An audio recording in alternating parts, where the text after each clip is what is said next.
Eto guys ang kasagutan at kalinawan tungkol sa 2,000 pesos na makukuha bawat 24 hours na madidelay ang inyong bagahe na hindi masasama sa flight nyo at nauna pa kayo sa inyong destinasyon.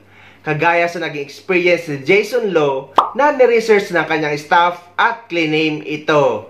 Naiwan na ba ng airline yung luggage nyo? And did you know that you have the right to 2,000 pesos every day na hindi nila mabigay sa inyo yung luggage nyo? I didn't know that. Papunta kami ng Manila to Bohol. Pagdating doon, there are more than 10 of us na naiwan yung luggage. Tapos sinasabi ng mga personnel na madalas daw nangyayari yan sa Bohol. Then my staff did his research, nakapangalan sa kayong luggage. Nakita niya na meron palang right to 2,000 pesos.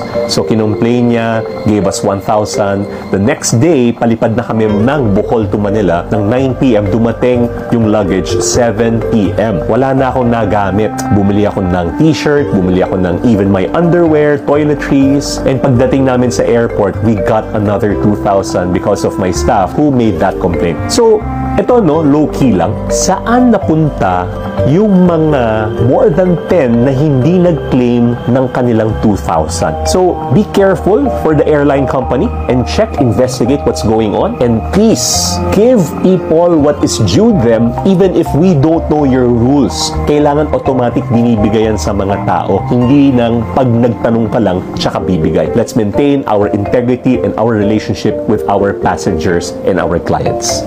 Sa nangyari sa NAIA na nagkaproblema ang baggage handling system, kaya napakaraming mga maleta at mga bagahe ang naiwan at hindi na isama sa mga flights. Bagamat pangunawa lang at paumanhin ang mga natanggap ng mga pasahero sa ibang airlines company, dito ka naman hahanga sa AirAsia. Dahil nagdagdag sila ng manpower para manumanong mailagay or maisakay ang mga bagahe sa eroplano at para hindi ito maiwan. At just in case man na may maiwan na maleta, ay pamunuan na mismo ng AirAsia ang nagsabi na may matatanggap kayong 2,400 pesos bawat 24 hours na delay ang inyong bagahe.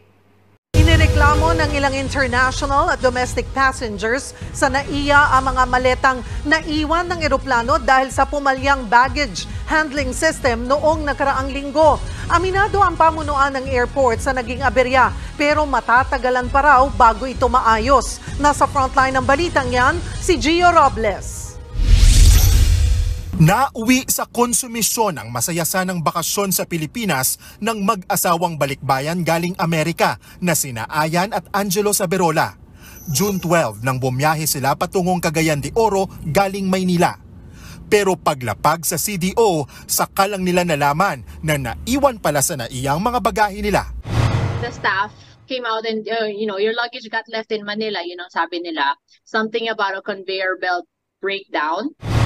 Sinubukan magreklamo ng mag-asawa sa sinakyan nilang airline pero inabot ng 5 araw bago na ibalik lahat ang kanilang mga maleta. Bukod kina Ayan at Angelo, naiwan din sa NAIA ang maleta ng kilalang model actress na si Maria Ozawa nang bumiyahe siya pa Singapore noong Biyernes.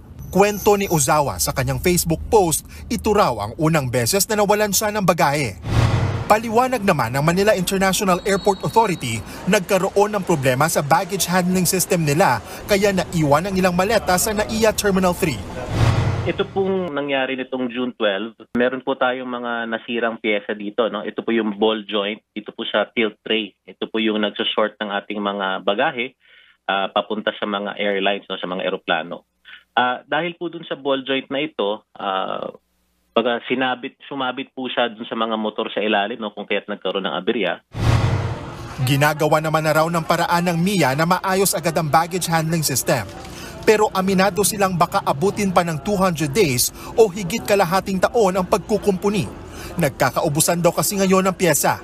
Bukod sa Terminal 3, ganito rin daw ang problema sa NAIA Terminal 1 at 2. Tinitignan naman na raw nila kung may kwalipikadong local manufacturer na pwedeng mag-supply nito dito sa Pilipinas. After the pandemic, nung nag-reoperate na po lahat ng paliparan sa buong mundo, nagkaroon po ng high demand sa mga baggage handling system parts nila. No? So mataas po yung demand for spare parts. Dahil sa aberya, agad humingi ng pag-unawa mga airline company sa mga naapektuhang pasahero. Ang Cebu Pacific, una nang nag-abiso sa mga pasahero nito kaugnay sa naging aberya sa conveyor system at x-ray machine. Ang AirAsia naman, nagdagdag na raw ng manpower para mano-manong iload ang mga bagahe sa eroplano. Handa rin daw silang magbigay ng compensation sakaling magkaroon ng problema sa mga bagahe. We strictly observe or adhere to the Air Passenger Bill of Rights as well as our terms and conditions of carriage. For every baggage na in bulk po ito, hindi po ito per piece. So 2,400 pesos po for every 24 hours until such time na madala po yung mismo bagahe sa inyong preferred na location.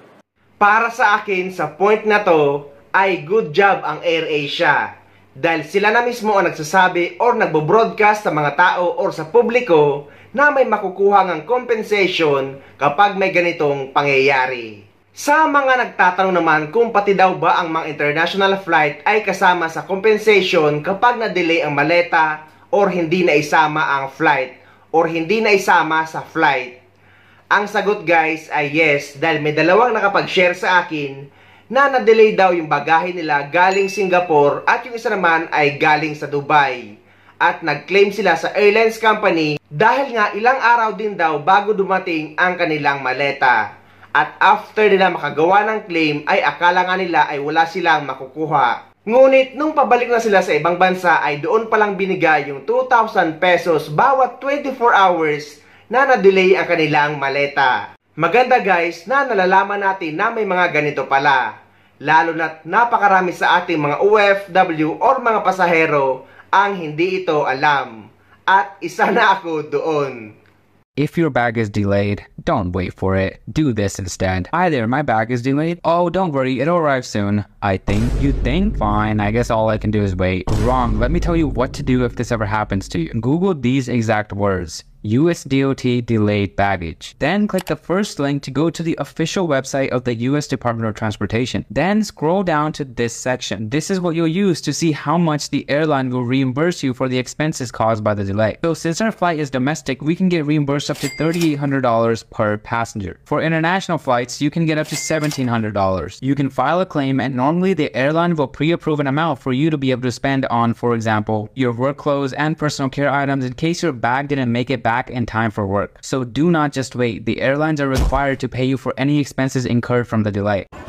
We strictly observe or adhere to the Air Passenger Bill of Rights as well as our terms and conditions of carriage. For every baggage na in bulk po ito, hindi po ito per piece. So 2,400 pesos po for every 24 hours until such time na madala po yung mismo bagahe sa inyong preferred na location.